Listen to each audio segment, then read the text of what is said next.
Hello everybody, welcome to today's daily video, and today we're going to be talking about the S&P 500 seasonality because this is important picture to keep in mind in the coming months.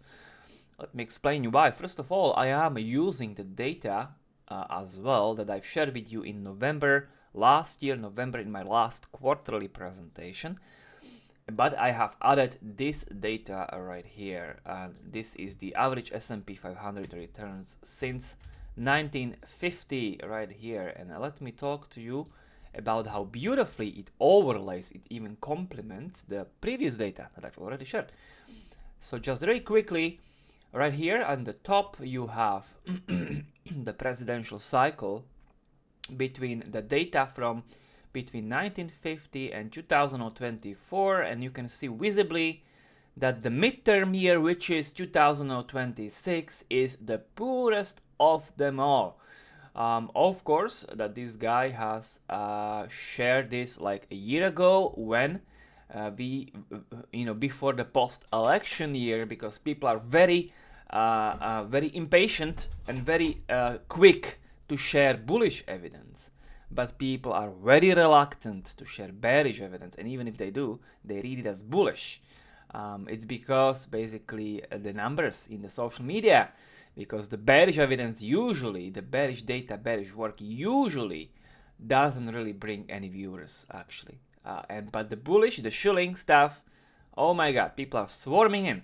So, however, I'm using this for the midterm year, and this is the poorest of them all. To the left, you can see again the research about the presidential cycle, but this is based on the data from 1928 to 2012.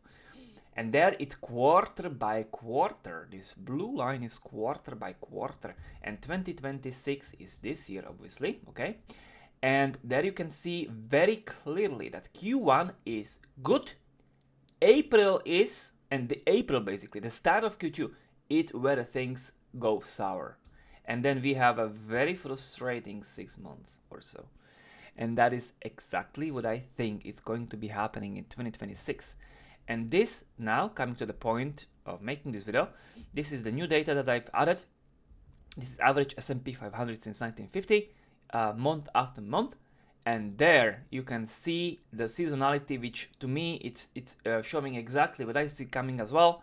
Because notice that we have actually poor February. I mean, notice that the very strong months are March and April. And that's actually very connected to this research. And that's also what I believe, oh, that was the line. And that's what I believe is going to happen in 2026. And I was going to say that a warning that this is not going to be in a straight line, even if we have now the market top in April. Even if that is going to be the case, it's not going, because now we are at the start of January, it's not going to be in a straight line. And again, notice this February are even negative. February is on average even negative. So it's not going to be in a straight line. There is going to be volatility around February for sure. And then kind of euphoric new all-time highs in March, April for stocks, not for crypto. Crypto is, however, also most likely going to bring some greed back. It's going to have a juicy bounce, but that is for another research.